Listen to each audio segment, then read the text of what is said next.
Good evening all. Welcome to Learners Academy.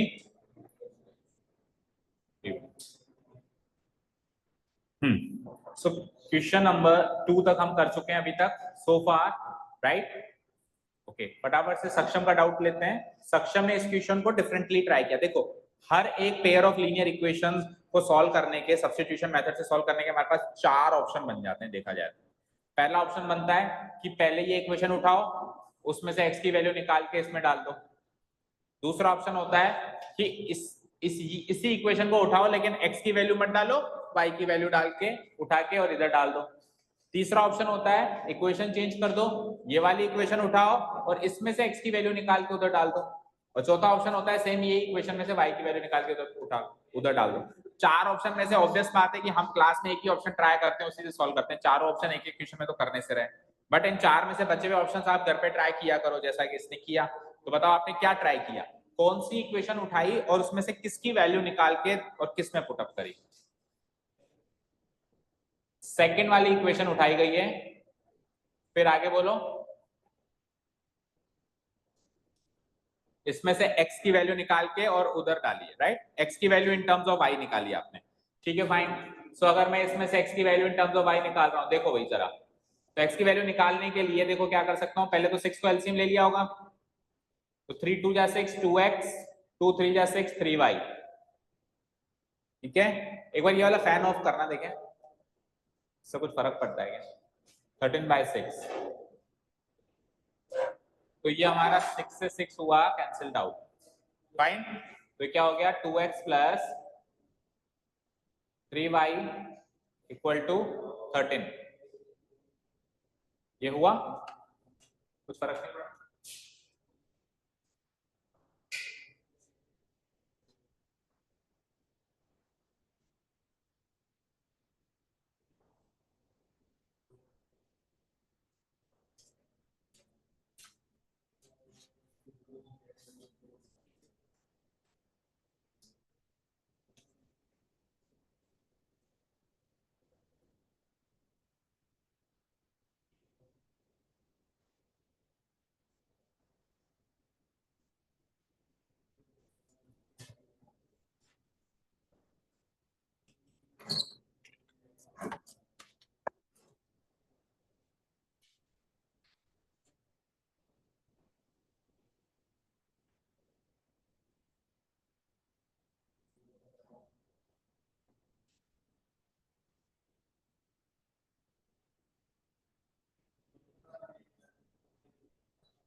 चलो अभी इसी से करते हैं, मैंने फिर देखते हैं।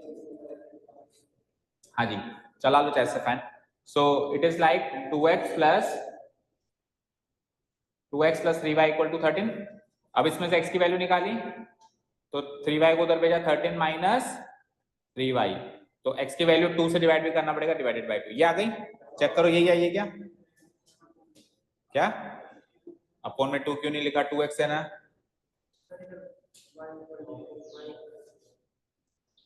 y की फॉर्म में लिखा है, x की फॉर्म में लिखा है? पहले y की फॉर्म में लिखा है, तो फिर ऐसे बोलो, y की फॉर्म में लिखा है तो 3y इधर रहेगा और 2x को उधर भेजेंगे, 13 माइनस 2x हो गया, और फिर ये 3 इधर से हटके इनके नीचे जाएगा, लाइक दिस। ऐसे किया।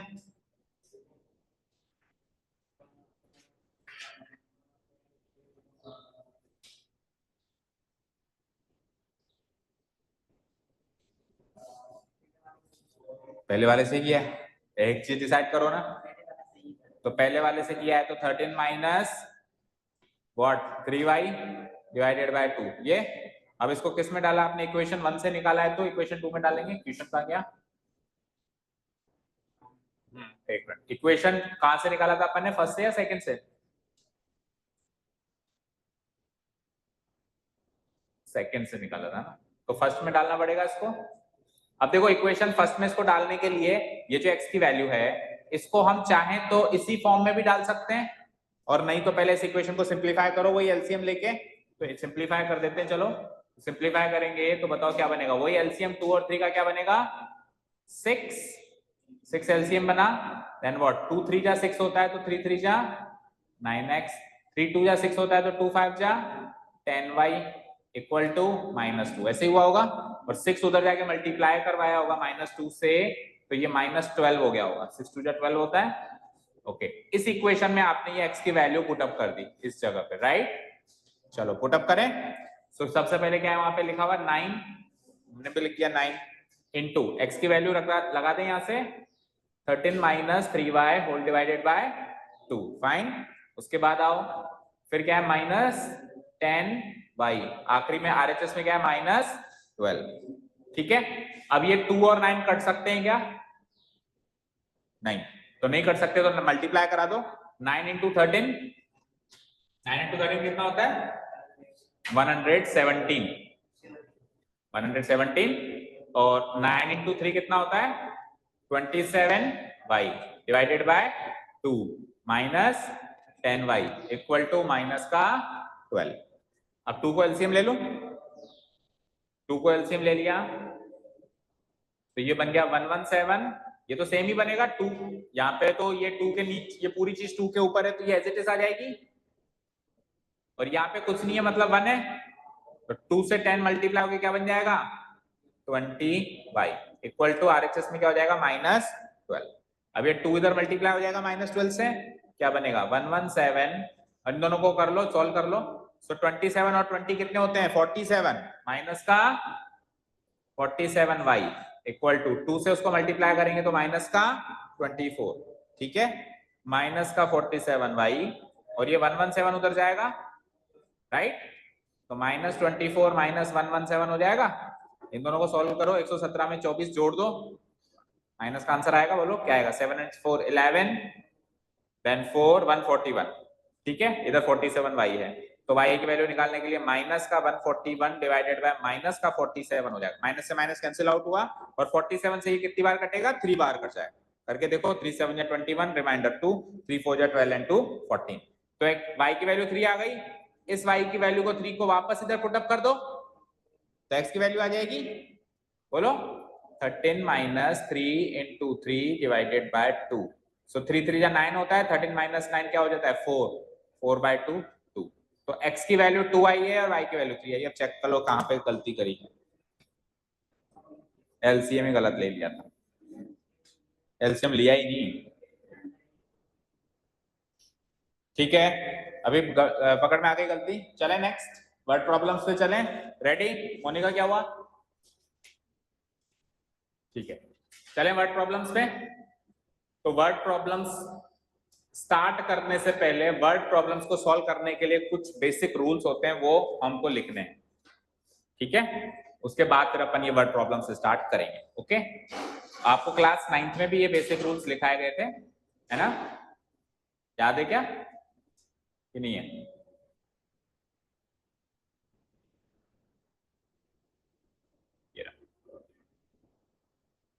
देखो, things to be kept in mind while framing the equations from the given statements। कौन सी चीजें जो हमको ध्यान में रखनी पड़ती हैं इक्वेशंस बनाने के लिए गिवन स्टेटमेंट्स में से इक्वेशन बनाने के लिए कौन सी चीजें हैं जो ध्यान में रखनी पड़ती हैं।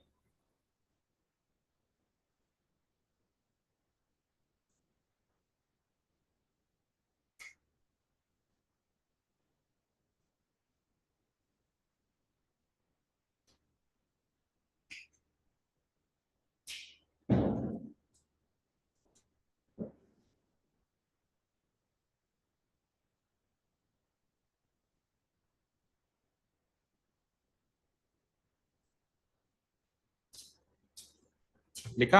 आपको दिख रहा है यहां से साइड से?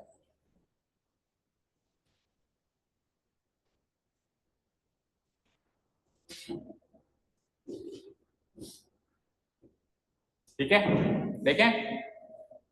देखो बेटा, वर्ड प्रॉब्लम या जो भी वर्ड प्रॉब्लम बोलूं या स्टेटमेंट बोलूं एक ही बात है। उसके अंदर अगर आपको बी वर्ब की कोई भी फॉर्म मिले, बी वर्ब, अब बी वर्ब की फॉर्म कौन सी होती है? आप ग्रामर में पढ़ते होंगे। बी वर्ब की फर्स्ट फॉर्म होती है is am are, be verb की सेकंड फॉर्म होती है वॉज वर्ब, बी वर्ब की थर्ड फॉर्म होती है बीन, BEEN बीन। वो भी इसमें ऐड कर देना, एडेड नहीं है ना, कहीं पर भी लिख देना लास्ट में, यहाँ पे लिख देना बीन। और उसके अलावा भी वर्ब्स की कुछ फॉर्म्स होती है, जैसे टू इन्फिनिटिव फॉर्म बोलते हैं इसको, इसको जेरेंट फॉर्म बोलते हैं, और इसको मॉडल फॉर्म बोलते हैं, would be, will be, shall be, बहुत सारी ऐसे फॉर्म्स बन सकती है। बी वर्ब की कुल मिला के जितनी भी फॉर्म्स हैं वो आपको जहां पर भी दिखे, देखो बी वर्ब लिखा हुआ, क्या लिखा हुआ है, ये बी वर्ब की फॉर्म्स है, तो उसकी जगह आपको क्या लिखना है, इक्वल टू का साइन, समझ आया, उस वर्ड को हटा देना और उसकी जगह क्या लगा देना, इक्वल टू का साइन। बेसिकली आपको एक अंग्रेजी में स्टेटमेंट दिया हुआ है, उस अंग्रेजी के स्टेटमेंट को आपको गणित की इक्वेशन में चेंज करना है, तो उसमें कुछ शब्द लिखे हुए होंगे, उसको हटा के अब आप गणित के साइंस लगाएंगे, जैसे कहीं इक्वल टू का साइन लगाएंगे, कहीं x लगाएंगे, y लगाएंगे, 2 लिखेंगे, 7, समझ आया, तो ये वर्ड्स हो उसकी जगह आप क्या लगाएंगे, इक्वल टू का साइन, समझ आया पहला पॉइंट, बोलो।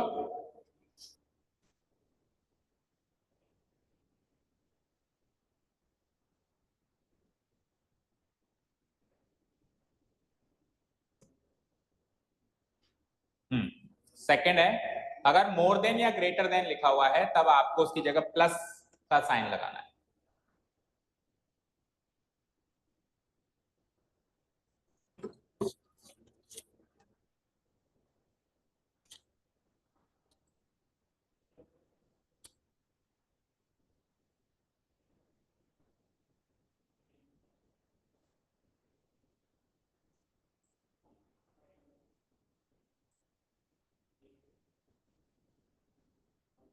ठीक है, सिमिलरली लेस देन का साइन हो जाए तो फिर क्या होगा, माइनस, अगर मोर देन में प्लस है तो लेस देन में क्या हो जाएगा, माइनस।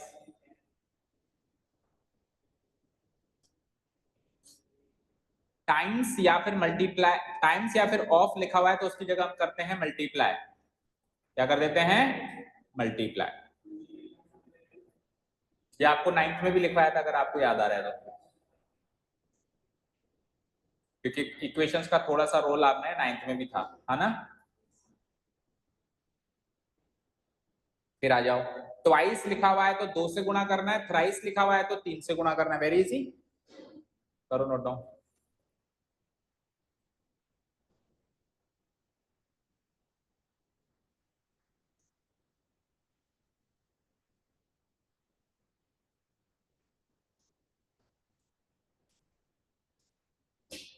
ठीक है, ट्वाइस में 2 से गुणा करना है, थ्राइस में 3 से गुणा करना है, लिख लिए सारे स्टेटमेंट्स, सारे मतलब ये चीजें लिख लिया।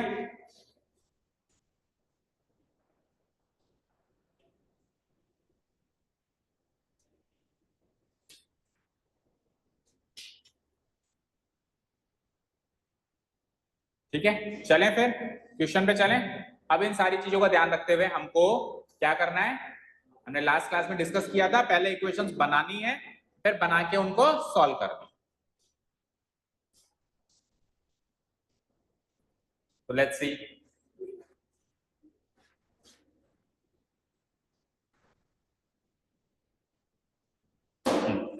सो पहला सवाल देखें बेटा, पहले तो इंस्ट्रक्शंस पढ़ते हैं, let's see the instructions. Form the pair of linear equations for the following problems and find their solutions by substitution method. पहले तो आप क्या करो, ये प्रॉब्लम्स है, कुछ प्रॉब्लम्स मतलब वो स्टेटमेंट्स हैं, रियल लाइफ सिचुएशंस होती हैं बेसिकली, ये सारी सिचुएशन हमारे साथ रियल लाइफ में भी हो सकती हैं। इनसे इक्वेशंस बनाओ, पेयर ऑफ लीनियर इक्वेशंस बनाओ, क्या बनाओ, पेयर ऑफ लीनियर इक्वेशन। फिर बन जाए तो उनको सॉल्व करो, मतलब सॉल्यूशन निकालो।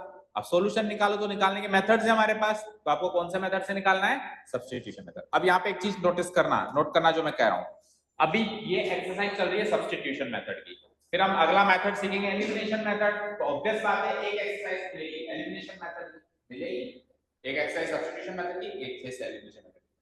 जो सवाल सब्स्टिट्यूशन मेथड वाली एक्सरसाइज में है वो एग्जाम में एलिमिनेशन मेथड से सॉल्व कराने के लिए पूछे जा सकते हैं। आपको दोनों मेथड आते हैं, आपको सवाल सारे आपने किए हैं, लेकिन इस एक्सरसाइज के सवाल आपने सब्स्टिट्यूशन मेथड से सॉल्व किए, मतलब इक्वेशन को सॉल्व करने का काम आपने सब्स्टिट्यूशन मेथड से किया। इससे इक्वेशन बना ली, बन गई, अब बनने के बाद आपने मेथड कौन सा लगाया, सब्स्टिट्यूशन। लेकिन एक ही बार प्रॉब्लम अगर एलिमिनेशन में आ जाए तो क्या करोगे, इक्वेशन बनाने का काम तो सही रहेगा, लेकिन इक्वेशन बनने के बाद जो आप यहाँ पे सब्स्टिट्यूशन लगा रहे हो वो उस एक्सरसाइज में क्या लगाना पड़ेगा, एलिमिनेशन। तो ऐसे बिल्कुल चिपक मत जाना कि सर ये सवाल तो सब्स्टिट्यूशन से करना है और ये सवाल तो एलिमिनेशन से करना है। अगर क्लास में हमने ये सवाल सब्स्टिट्यूशन से किया, ये एलिमिनेशन से किया, तो आप अपने आप घर पे उल्टा करके देखो, इसको एलिमिनेशन से करके देखो, इसको सब्स्टिट्यूशन से करके देखो, क्योंकि एग्जाम में कोई भी सवाल किसी भी घर से ये समझ गए क्या? मेथड आना चाहिए सवाल से, मतलब दोस्ती मत करो कि ये तो बस सवाल सब्स्टिट्यूशन है, कोई सवाल फेवरेट मत रखो, मेथड फेवरेट, समझ गए? क्लियर है? हाँ जी। तो सवाल है the difference between two numbers is 26। क्या समझे इसका मतलब? देखो दो लीनियर इक्वेशंस बनाएंगे हम, बोलो, तो फिर दो ही स्टेटमेंट्स मिलेंगे हमको। कितने मिलेंगे? तो एक स्टेटमेंट तो ये रहा, इससे एक लीनियर इक्वेशन बनेगी दो वेरिएबल की, और दूसरा स्टेटमेंट एंड से, देखो एंड से दूसरा स्टेटमेंट कनेक्टेड है, ये रहा, इससे मुझे दूसरी इक्वेशन मिलेगी। ठीक है, तो पहले यहां तक रीड करके एक इक्वेशन बनाओ, फिर यहां से लेके यहां तक रीड करके दूसरी इक्वेशन बनाओ, इक्वेशन बन जाए फिर वही सब्स्टिट्यूशन लगाना है। ठीक है, फिर से पढ़ो, the difference between two numbers is 26। यहां से लेके यहां तक पढ़ने में क्या समझ आया? क्या समझे बताओ? दो नंबर्स का, कोई दो नंबर्स हैं पता नहीं कौन से, उनका डिफरेंस क्या है? 26। ठीक है, इसको फिर से एक बार देख के आएंगे। उसने कहा रिपेयर हो गया है, बट ये रिपेयर नहीं हुआ है ना। ठीक है, अभी आज की क्लास निकालो, फिर इसको वापस देखे आते हैं। बताओ, दो नंबर्स का डिफरेंस है 20। डिफरेंस का मतलब क्या होता है? डिफरेंस का मतलब, जैसे मैंने कहा ये दो नंबर्स, इनका डिफरेंस बताओ। मैंने कहा 5 और 7 का डिफरेंस बताओ। 2। डिफरेंस मतलब अंतर, डिफरेंस मतलब दोनों में कितना अंतर है, यानी माइनस करना है आपको। क्या करना है? माइनस। तो दो नंबर्स का डिफरेंस अगर 26 है, तो डिफरेंस करने का मतलब क्या हो गया? माइनस करना। लेकिन किसको किस में से?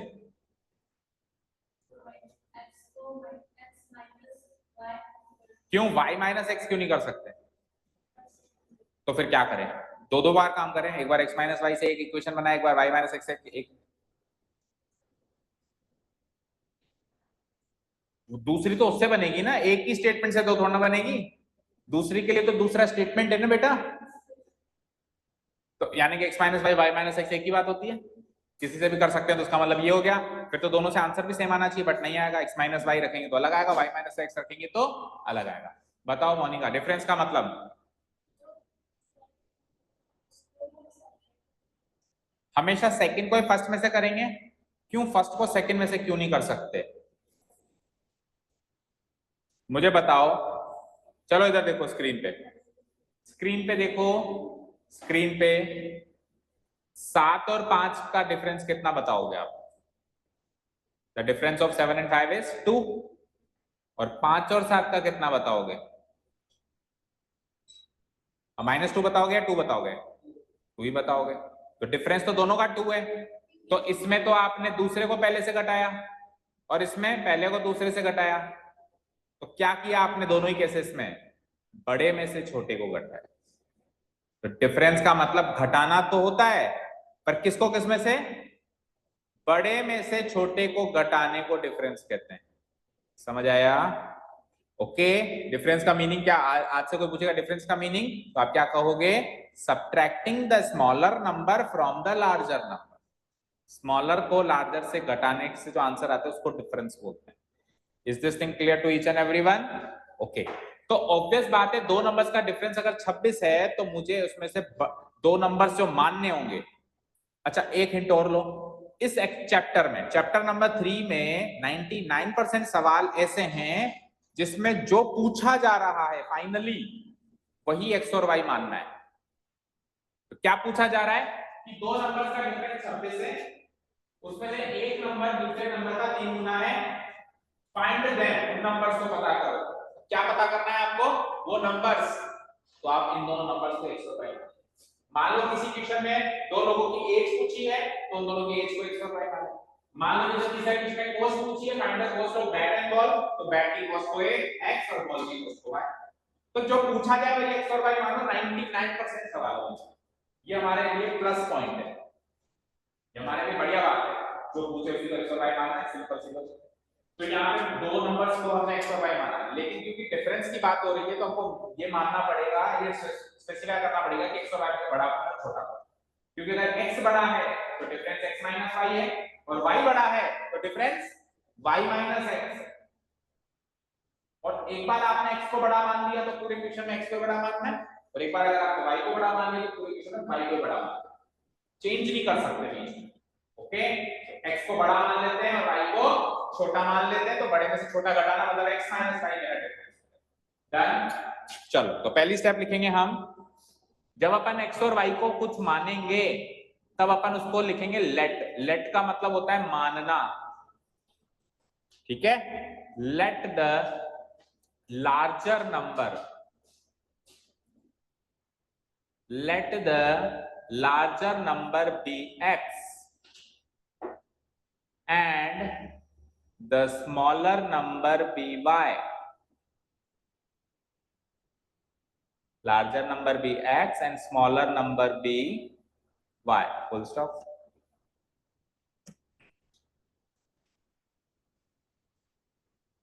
यहां तक कोई doubt?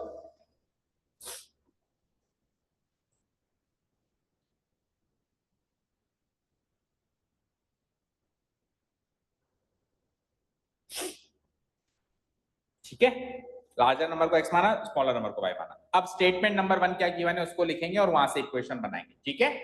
Now it is given that,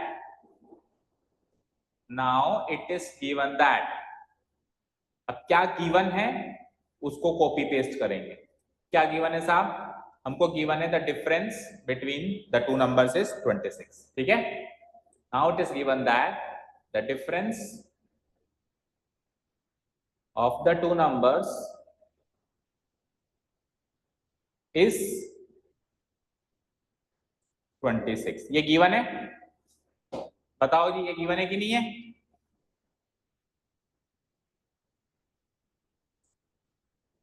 पहला स्टेटमेंट नोट डाउन कर लिया। अब पहले स्टेटमेंट से पहली इक्वेशन बना दो पहले, ठीक है। रेडी? देखो स्क्रीन पे देखो सब लोग, ये एक स्टेटमेंट है, इससे इक्वेशन बनानी है। तो देखो difference of the two numbers, इसको क्या कहेंगे हम? दो नंबर्स के डिफरेंस को हम क्या कहेंगे? बड़े में से छोटा माइनस करना। बड़ा क्या है? x, छोटा क्या है? y। That means difference of two numbers को हम x माइनस y कहेंगे। यस और नो? अभी सिखाया था is, am, are, was, were, has been, have been, जितने भी बी वर्ब्स हैं उसकी जगह हम इक्वल टू का साइन लगाते हैं, तो इसकी जगह क्या लगेगा? इक्वल टू का साइन। और आगे 26 है तो 26 को तो 26 ही लिखते हैं। तो स्टेटमेंट से इक्वेशन बन गई, समझ आया? अभी जैसे इसमें इज लिखा हुआ है, कल को ग्रेटर देन, मोर देन ऐसी चीजें आएंगी, तो उसमें जो जो मैंने नोट्स लिखवाए वो लिखना है आपको, उसके हिसाब से इक्वेशन बनानी। बन गई पहली इक्वेशन, बताओ। इसके सामने हम मार्क कर देंगे दिस इज अवर इक्वेशन 1। और अब अपन सेकंड स्टेटमेंट नोट डाउन करेंगे और सेकंड स्टेटमेंट के हिसाब से भी इक्वेशन बनाएंगे। This is our equation 1। अब सेकंड स्टेटमेंट नोट डाउन कर रहे हैं, तो जैसे यहां लिखा था ना now it is given that, अब लिखेंगे हम again it is given that, क्योंकि अगेन हम अगले इक्वेशन बनाने का काम कर स्टार्ट कर रहे हैं। Again it is given that, अब अगली इक्वेशन में क्या गिवन है वो देखो। One number is 3 times the other, उनमें से एक नंबर दूसरे का 3 गुना है, तो 3 गुना तो वही होगा जो बड़ा होगा। मैंने कहा एक नंबर है जो किसी दूसरे नंबर का 3 गुना है, तो जो 3 गुना होगा वो बड़ा होगा ना। और हमने बड़ा किसको माना है? x को। हमने बड़ा किसको माना है? अब एक बार x को बड़ा माना तो दूसरी स्टेटमेंट भी x ही बड़ा रहेगा।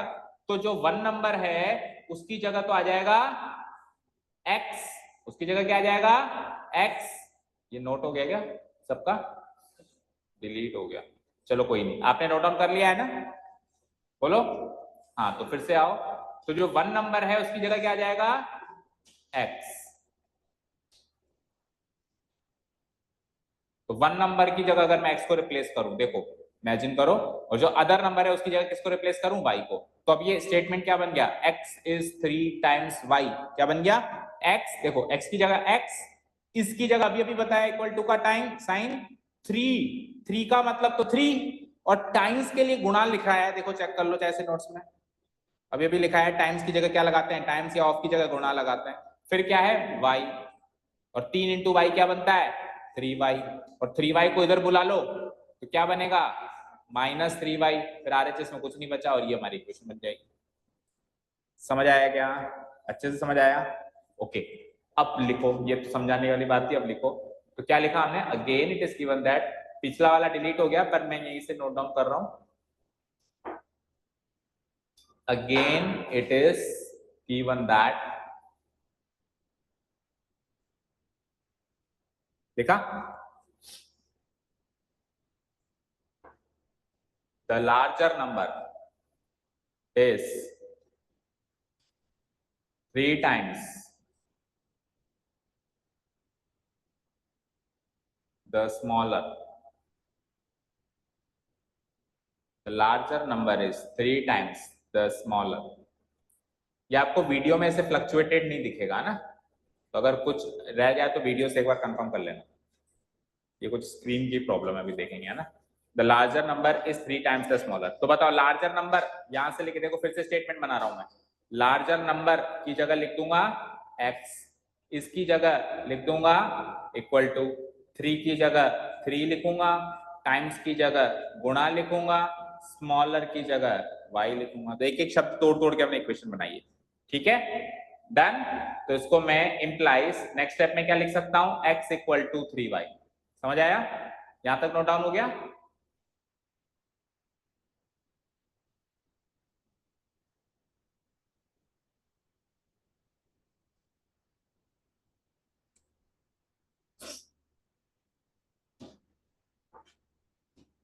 यहां तक नोट डाउन हो गया सभी का?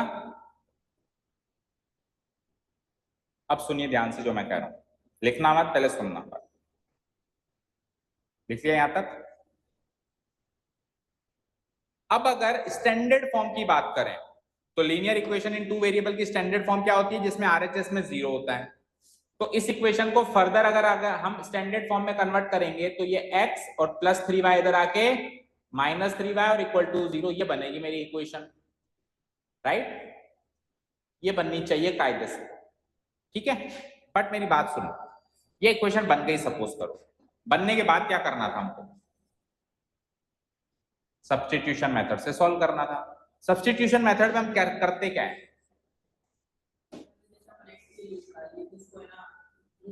तो x की वैल्यू निकालनी पड़ती है ना, निकली निकलाई थोड़ी ना मिलती है। जैसे अभी ये इक्वेशन है, इसमें से x की वैल्यू निकालो, कैसे निकालोगे, इस इक्वेशन में से x की वैल्यू कैसे निकालेंगे बताओ, इसको उधर भेज के, तो क्या बनेगी वो इक्वेशन, उधर भेजने के बाद -3 का हो जाएगा, -3 रहेगा, तो क्या बनेगी x इक्वल टू 2 बनेगा। तो आपके माइंड में होना चाहिए आप ऑलरेडी सब्स्टिट्यूशन मेथड इस्तेमाल करोगे, आपके माइंड में चले आके सोचिए आप सवाल में इक्वल का सब्स्टिट्यूशन मेथड करो, और सवाल में गिवन नहीं तो आपकी मर्जी से क्वेश्चन कर सकते हो। सपोज करो आपको सब्स्टिट्यूशन मेथड से सवाल को सॉल्व करना है, तो आप ये क्वेश्चन बनाई क्यों रहे हो, उसको उधर ही स्टॉप कर दो, क्योंकि सब्स्टिट्यूशन मेथड में x की वैल्यू चाहिए होगी y की फॉर्म में, ये x की वैल्यू y की फॉर्म में है ना हमारे पास, उसको हम पहले इसमें कन्वर्ट करें फिर वापस उसमें कन्वर्ट करें, क्या फायदा, x की वैल्यू निकाल के दूसरी में तो डालनी है, तो इसमें ऑलरेडी x की वैल्यू 3 बाई निकल गई ना, ठीक है। तो सब्स्टिट्यूशन मेथड है, इसकी वजह से मैं इसको इसमें कन्वर्ट नहीं करूंगा और इसी फॉर्म में मैं इसको इक्वेशन 2 मार्क कर दूंगा। बोलो समझ में आई, ये बात समझ में आई क्या सबको? अगर ये सब्स्टिट्यूशन मेथड ना होके एलिमिनेशन मेथड होता, जो अगली मेथड हम सीखने वाले हैं, तो मुझे इसकी x - 3y = 0 वाली फॉर्म में कन्वर्ट इसको करना पड़ता, ठीक है, ओके डन। अब अपन क्या करेंगे, देखो एक इक्वेशन हमने वहां बनाई, एक इक्वेशन 3-4 लाइन बना के यहां बनाई, तो दूर दूर है ना वो, तो एक बार अगर इक्वेशंस बन जाएं तो हम एक बार अब दोनों को साथ में लिखेंगे, ठीक है। नाउ वी हैव, अब हमारे पास क्या बचा, अब हमारे पास ये है, क्या है हमारे पास, पहली इक्वेशन क्या बनाई थी हमने पिछले पेज पे, तो डिलीट हो गया शायद यहाँ पे, इक्वल्स टू 36 और 26, ओके, और दूसरी क्या बनाई अभी हमने, x = 3y, x = 3y, इनके सामने इक्वेशन 1 और 2 मार्क करो,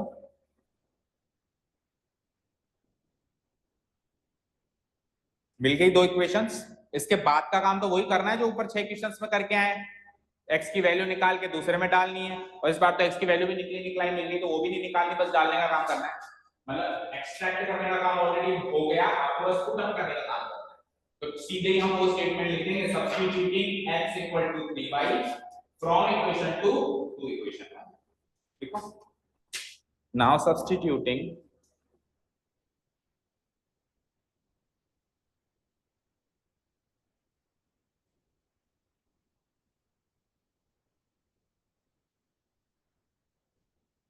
x equal to 3y from equation 2 to equation 1 we get। तो इक्वेशन 1 एक बार फिर से लिख देता हूं मैं, क्या है, x minus y equal to 26।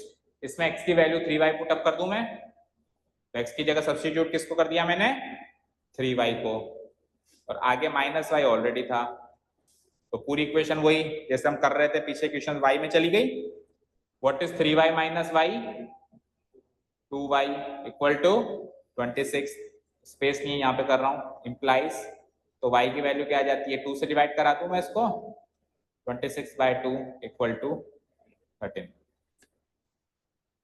अब y की वैल्यू 13 आ गई, तो इसको किस में पुटअप कर दें हम, इसी इक्वेशन 2 में y की जगह पुटअप कर दो तो x की वैल्यू आ जाएगी। चाहो तो फर्स्ट में भी कर सकते हो, जो आसान लगे। ठीक है, नाउ पुटिंग,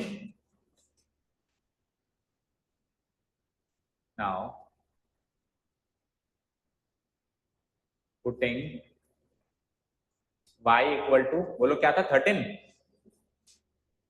कहां से कहां पुटअप कर रहे हैं, फ्रॉम इक्वेशन 2 नहीं, इक्वेशन 2 से कर रहे हैं क्या, 1 से कर रहे हैं ना शायद,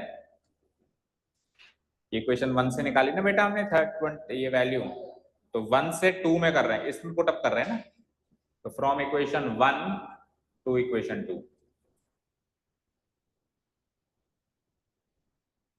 वी गेट। तो अब इक्वेशन 2 लिख देते हैं अपन एक बार, क्या थी equation 2, x equal to 3y, उस x इक्वल टू 3y में y को पुटअप करो 13, तो x इक्वल टू 3 इंटू 13, और 13 3 जात होता है 39, तो x भी सॉल्व y भी सॉल्व हो गया।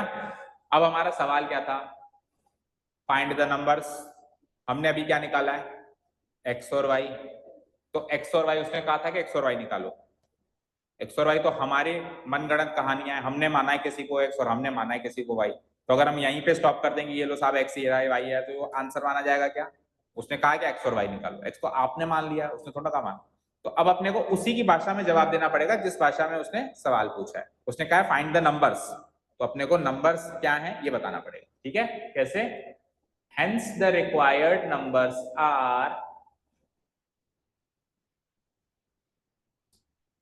hence the required numbers are, हमने लार्जर नंबर को क्या माना था वो लिखो पहले आप, एंड हमने स्मॉलर नंबर को क्या माना था वो भी लिखो आप, y। लार्जर नंबर को हमने माना था x, स्मॉलर नंबर को हमने माना था y। x की वैल्यू क्या निकाली अभी आपने, देखो 39, तो लार्जर नंबर हो गया 39, और y की वैल्यू पीछे से हमने 13 निकाली थी, तो ये स्मॉलर नंबर हो गया 30। ये हो गया इसका क्लोजिंग स्टेटमेंट, और ये हो गया इसका फाइनल आंसर। ठीक है, लार्जर नंबर 39, स्मॉलर नंबर 13। इस तरीके से वर्ड प्रॉब्लम्स को सॉल्व करते हैं, बोलो समझ आया। क्या करेंगे, पहले इक्वेशन बनाएंगे, फिर वही सॉल्व करेंगे, और फिर वापस खत्म भी वर्ड प्रॉब्लम पे खत्म करेंगे, ऐसा नहीं x और y पे खत्म कर दें, ये वर्ड प्रॉब्लम पे हमने खत्म किया। ओके, समझ आया। हाँ हाँ, इनको हमने स्टार्ट कहां से किया था, let the larger number be this, let the smaller number be, तो खत्म ही नहीं करना पड़ेगा, so larger number is this, smaller number is this. ठीक है, जो हमने स्टार्टिंग में अजम्पशन लिए ना, इसको ये x मान लो, इसको y मान लो, तो खत्म ही हमको वही करना पड़ेगा, हमको बताना पड़ेगा देखो हमने x इसको माना था तो ये आ गया, हमने y इसको माना था तो देखो ये आ गया। ओके, अब अपन चेक कर सकते हैं कि हमारा आंसर सही है कि गलत है, वैसे ही जैसे पहले करते थे। तो उसने क्या कहा था, उसने दो बातें कही थी कि दोनों नंबर्स का डिफरेंस 26 है। तो मुझे बताओ जरा 39 और 13 का डिफरेंस 26 होता है क्या? 39 एंड 13 का डिफरेंस मतलब अंतर कितना होता है? होता है, माइनस करो ना, होता है 26। दूसरा हमने क्या माना था, दूसरा क्वेश्चन में क्या कहा गया था कि एक नंबर दूसरे का 3 गुना है, तो क्या 39 13 का 3 गुना है क्या? है ना? तो दोनों बातें जो उसने कही थी वो फुलफिल हो गई। समझ आया? ओके, सेकंड क्वेश्चन देखेंगे इसका सारे बच्चे, वर्ड प्रॉब्लम का। The larger of the two supplementary angles. अब इसमें टाइम नहीं लगाएंगे, इसको जल्दी करेंगे, है ना, क्योंकि पहला क्वेश्चन था तो समझ के किया, अभी फटाफट से क्वेश्चन बना के सॉल्व करेंगे। The larger of to supplementary angles. मुझे बताओ सप्लीमेंट्री एंगल्स क्या होते हैं? जिनका सम 180 होता है, दो एंगल्स का सम अगर 180 है तो उनको सप्लीमेंट्री बोलते हैं। तो दो सप्लीमेंट्री एंगल्स हैं, मतलब उनका सम क्या है? 180। तो एक इक्वेशन तो इस इंफॉर्मेशन से मिल गई, सप्लीमेंट्री इंफॉर्मेशन वर्ड से एक इंफॉर्मेशन मिल गई कि दो एंगल्स हैं, उनका सम 180 है। यानी एक एंगल को अगर x माना है, एक एंगल को अगर y माना है, तो उनका सम क्या है? 180, यानी x प्लस वाई क्या है? 180। एक इंफॉर्मेशन यहां से मिल गई, एक इक्वेशन यहां से बन गई। सेकेंड इक्वेशन क्या है कि उनमें से जो बड़ा है, तो अगेन अब बड़ा छोटे की बात आ गई ना, तो हमको स्टार्टिंग से क्लियर करना पड़ेगा कि x बड़ा है या और y छोटा है, या x छोटा और y बड़ा, दोनों में से कौन सा केस लेंगे, वो वही केस एंड तक चलेगा। ठीक है, तो अगर सपोज करो मैंने x को बड़ा ले लिया, तो जो x है वो छोटे नंबर यानी y से 18 डिग्री एक्सीड करता है। एक्सीड करने का मतलब बड़ा होता है, उससे ज्यादा होता है। तो जो बड़ा एंगल है वो छोटे एंगल से कितना ज्यादा है, कितना बड़ा है? 18 डिग्री से बड़ा। ठीक है, ये दूसरी इंफॉर्मेशन मिल गई। अब फाइंड देम, वही एंगल्स पता करो। तो लार्जर नंबर को x मान ले, लार्जर एंगल को x मान ले और स्मॉलर एंगल को x मान ले। चलो शुरू करो क्विकली, 5 मिनट में खत्म करो। Let the larger angle be x and the smaller angle be y. हो गया नोट डाउन?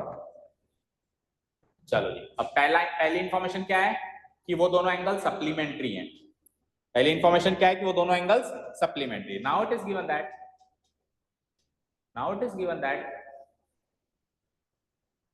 क्या गिवन है? The two angles are supplementary, ये तो गिवन है। द टू एंगल्स आर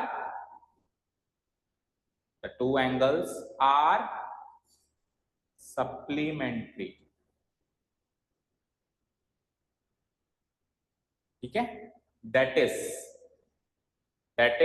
अब दो एंगल सप्लीमेंट्री है, तो उसके हिसाब से अपने को लिखना है कि क्या इक्वेशन बनेगी। क्या बनेगी कि दोनों का सम 180 होगा। दो एंगल्स कौन कौन से? x और y। दैट मींस x और y का सम क्या हो जाएगा? 180। x plus y equal to 180। जब अपन स्टेटमेंट से पहली बार इक्वेशन बनाएंगे तो यहाँ दैट इज लिखेंगे, फिर अगर उसकी दूसरी फॉर्म बनाते हैं तो फिर इंप्लाइज लिखेंगे। इक्वेशन 1 मार्क करो, सेकेंड इक्वेशन पे आओ।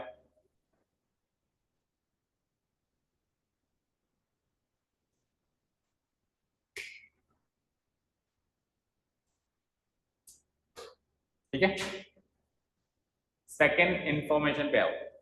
Again it is given that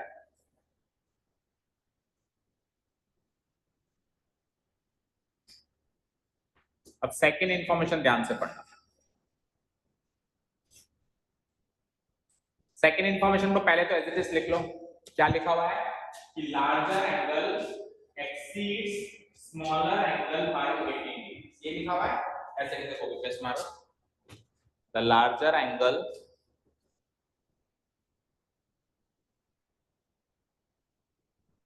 exceeds the smaller angle, आगे क्या लिखा हुआ है? By 18 degrees. ठीक है, डिग्री तो खैर उसकी यूनिट है, आप चाहो तो यहां पर भी ऐसे लगा सकते हो, x डिग्री और y डिग्री, ना भी लगाओ तो भी चलेगा, पर लगा दो तो बढ़िया, x डिग्री लगाओ वहां पे, है ना।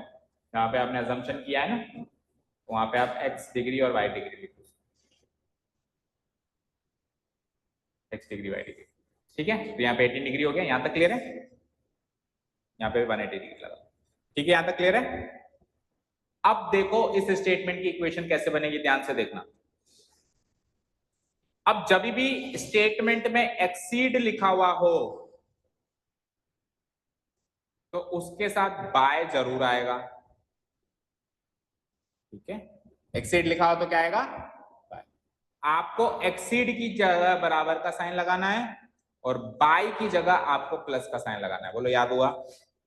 अब सर ये तो आपने स्टेटमेंट्स में लिखा है ही नहीं, तो स्टेटमेंट्स में जो मैंने आपको नोट्स लिखवाए हैं उसमें वो नोट्स लिखवाए हैं जो बहुत कॉमनली यूज होते हैं, जो हर दूसरे क्वेश्चन में उनमें से कुछ ना कुछ आ ही जाता है, बीवर आ जाती है, मोर देन ग्रेटर देन आ जाता है। अब ऐसे एक्सीड के बारे में हम लिखें तो ऐसे तो बहुत सारे वर्ड्स हैं, तो अगर कोई ऐसे स्पेसिफिक वर्ड आता है तो आपको ऐसे याद रखना है, और आप चाहो तो इसको भी उसके अंदर शामिल कर लो उस लिस्ट के अंदर। भाई एक्सीड और बाय आ जाए तो हमको क्या क्या करना है, एक्सीड और बाय कॉम्बिनेशन में आ जाए तो क्या क्या करना है। तो एक्सीड की जगह क्या लगाना है, इक्वल टू का साइन, और बाय की जगह क्या लगाना है, प्लस का साइन। अब आप बना दोगे इक्वेशन। बोलो सबसे पहले क्या है, लार्जर एंगल। तो लार्जर एंगल कौन है हमारा, एक्स। अभी अभी बताया एक्सीड की जगह क्या लगाना है, बराबर का साइन। फिर क्या है, स्मॉलर एंगल। स्मॉलर एंगल कौन है हमारा, y। और फिर बाई की जगह क्या लगाना है, अभी अभी बताया मैंने क्या लगाना है, प्लस, और आगे 18 डिग्री है, 18 डिग्री। समझ आया।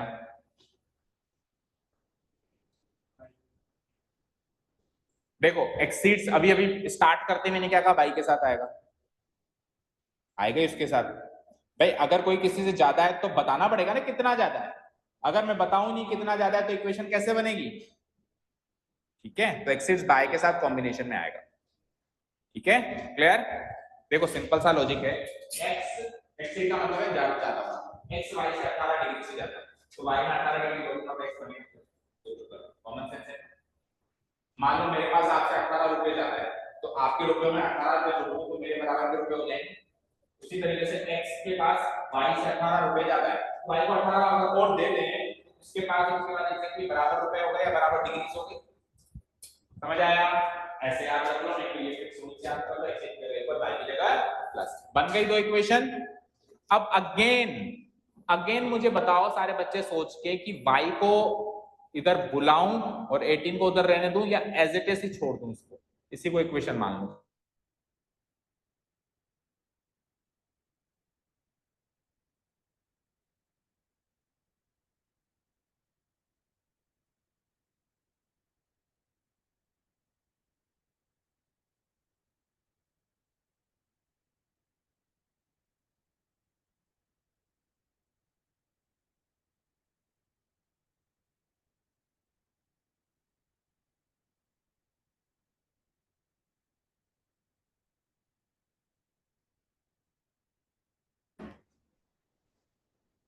Tell me.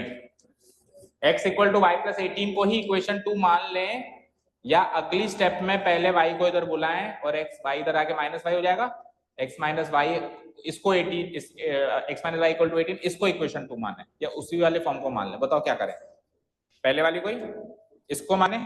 चलो सपोज करो क्या नाम है फिर भूल गया मैं, सिद्धार्थ। इसको इक्वेशन 2 मान लिया हमने, तो इक्वेशन 1 ये है, ऊपर देखो स्क्रीन पे इक्वेशन 1 क्या है ये, एक मिनट सिद्धार्थ से बात कर रहे हैं ना, ये इक्वेशन 2। अब मुझे बताओ सिद्धार्थ, ये दो इक्वेशन मिलने के बाद क्या करोगे, सब्स्टिट्यूशन मेथड लगाना है, क्या करोगे बताओ।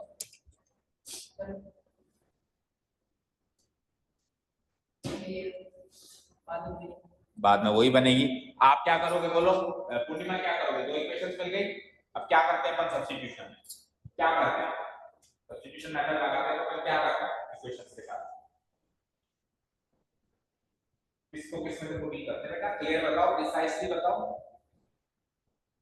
मान लो दो इक्वेशंस दे दी, मैंने कहा सब्स्टिट्यूशन मेथड से सॉल्व करो, क्या करें, x x y की वैल्यू कैसे कैसे निकालेंगे, पहले क्या करते हैं बाद में क्या करते हैं, पूरा बताओ, प्रोसेस से बताओ ना, सारे सवाल x की वैल्यू निकालते हैं किसी भी एक इक्वेशन से। तो अगर मैं किसी इक्वेशन से x की वैल्यू निकालूं तो क्या निकलेगी, u हो जाएगा माइनस वाली जगह क्या बनेगा प्लस 5, तो y प्लस 18 हो जाएगा, या 18 प्लस 5 हो जाएगा, बात ही। तो x equal to y plus 18 की वैल्यू रखा हुआ था हमारे पास, तो हम पहले इसको इसमें कन्वर्ट कर रहे हैं, बाद में वापस इसको इसमें कन्वर्ट कर रहे हैं, कोई फायदा है?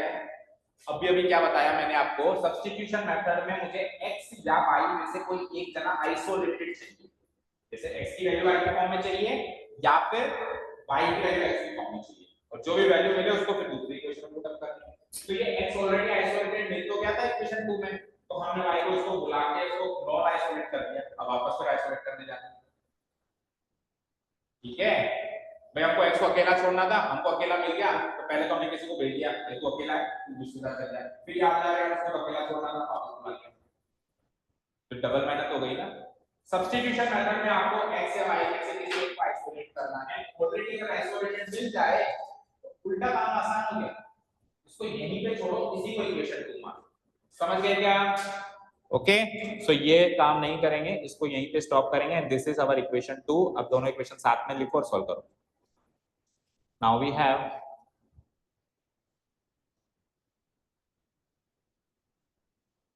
बोलो इक्वेशन 1 क्या बनाई थी, बोलना, equal to 180 degree, equation 1। Equation 2 क्या बनाई थी, and x equal to y plus 18 degree, equation 2। Equation 2 से x की वैल्यू y में डाल, फर्स्ट में डाल दें, सब्स्टिट्यूट कर दें, substituting x equal to y plus 18 from equation 2 to equation 1, we get, so equation 1 क्या है हमारे पास, बोलना, x प्लस वाई बराबर 180 डिग्री। इसमें हम क्या करेंगे, x की y प्लस 18 वाली वैल्यू पुट अप कर दें, x की जगह क्या पुट अप कर दें, y प्लस 18, फिर आगे क्या है, प्लस y बराबर 180, तो y प्लस y क्या हो गया बोलो, 2y, और 18 को उधर भेजो, तो 180, ये 18 प्लस में, तो इधर आके माइनस में करो, माइनस कितना आया, 180 में से 18 माइनस करो, कितना आया, 162 डिग्री। तो y की वैल्यू निकालने के लिए 2 से डिवाइड कर दूं इसको मैं, 2 से डिवाइड करेंगे तो इट इज 81 डिग्री, 2 8 जा 16, 2 1 जा 2, 81 डिग्री आ गया। अब ये y की वैल्यू कहां पुट अप करेंगे सिद्धार्थ, यहां, तो उससे x की वैल्यू सीधी आ जाएगी। Now putting y equal to 81 degree,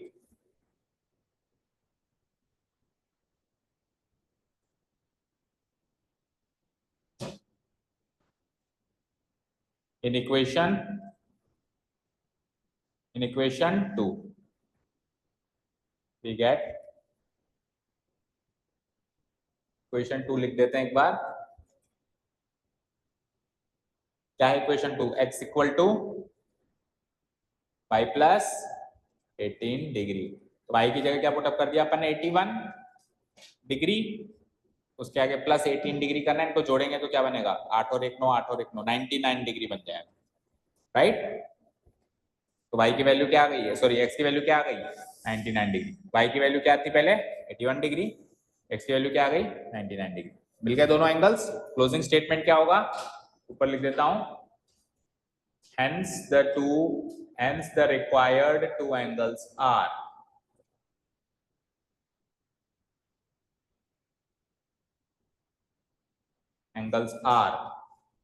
सबसे पहले लार्जर एंगल जिससे हमने x माना था x डिग्री, फिर स्मॉलर एंगल जिसे हमने क्या माना था y डिग्री, x की क्या वैल्यू निकाली हमने लार्जर बड़े वाले की 99 डिग्री, और y की क्या वैल्यू निकाली हमने स्मॉलर वाले की 81 डिग्री। आंसर, इसको हम खुद चेक भी कर सकते हैं कि सही है कि गलत है, बोलो दोनों का सम 180 हो रहा है क्या, दोनों सप्लीमेंट्री हैं तो दोनों का सम 180 हो रहा है क्या, और दोनों ये बड़ा वाला छोटे वाले से कितना बड़ा है, गैप कितना है दोनों का 18, उसने भी यही कहा था कि बड़ा वाला छोटे वाले से 18 डिग्री बड़ा होना चाहिए, दोनों जस्टिफाई हो गए। सो 2 सवाल किए तो वर्ड प्रॉब्लम्स के हिंट्स मिल गए, कैसे करते हैं अब कल इसी प्रैक्टिस को आगे बढ़ाएंगे, ठीक है। Thank you so much for listening to us. Have a nice day. Keep learning.